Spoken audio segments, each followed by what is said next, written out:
ഈ രാജ്യത്തെ ഹിന്ദുക്കളും അല്ലാതെയുള്ള ആളുകളൊന്നും, ഈ രാജ്യത്തെ ക്രിസ്ത്യാനികൾ, ഈ രാജ്യത്തെ മുസ്ലിങ്ങൾ, ഇവരൊക്കെ ആഭ്യന്തര ശത്രുക്കൾ എന്ന് പറയുന്നതാണോ രാജ്യത്തിന്റെ പ്രത്യയശാസ്ത്രം?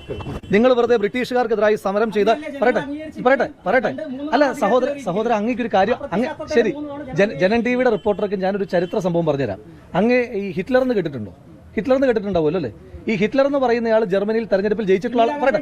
അല്ല, ഇന്ദിരാഗാന്ധി ഹിറ്റ്ലർ എന്ന് പറയുന്ന വിവരമില്ലാത്ത ആരെങ്കിലും ആയിരിക്കും. അതിപ്പോൾ എനിക്കറിയില്ല, അതിപ്പോൾ അവരോട് ചോദിക്കേണ്ട വിഷയമാണ്. ഞാൻ പറഞ്ഞത് ഒരു വിഷയം പറയുകയാണല്ലോ. ഹിറ്റ്ലറെ പറ്റി അങ്ങേക്ക് ബോധ്യമുണ്ടല്ലോ. ഈ ഹിറ്റ്ലർ ജർമ്മനിയിൽ തെരഞ്ഞെടുപ്പിൽ മത്സരിച്ച് 33% വോട്ട് വാങ്ങി ജയിച്ചയാളാണ്.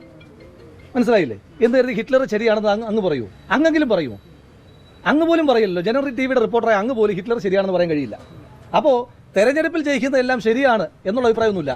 ആ ഹിറ്റ്ലറിന്റെ അവസ്ഥ എന്തായിരുന്നു എന്ന് ചരിത്രമൊക്കെ അങ്ങും പറഞ്ഞു നോക്കിയിട്ടുണ്ടായിരിക്കുമല്ലോ. അങ്ങേക്ക് നല്ല ബോധ്യം ഉണ്ടാവുമല്ലോ. അപ്പോൾ അതുകൊണ്ട് രാജ്യം ഭരിച്ച ആളുകളാണ് ഹിറ്റ്ലർ, രാജ്യം ഭരിച്ച ആളുകളാണ് മുസോളിനി, രാജ്യം ഭരിച്ച ആളുകളാണ് ജനറൽ ഫ്രാങ്കോ, ഇവരൊക്കെ ശരിയാണെന്നാണോ ഇതിൻ്റെ അർത്ഥം? രാജ്യം ഭരിച്ചത് കൊണ്ട് ശരിയാണെന്ന് അർത്ഥമൊന്നുമില്ല. പിന്നെ അങ്ങ് പറഞ്ഞ പ്രത്യയശാസ്ത്രം, ആ പ്രത്യയശാസ്ത്രം ഏതാണ്?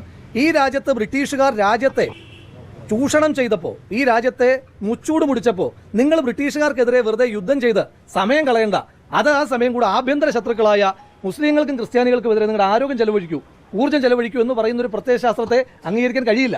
അതുകൊണ്ട് അതിനെതിരായിട്ട് പ്രതിരോധവും പ്രതിഷേധവും തുടരുക തന്നെ.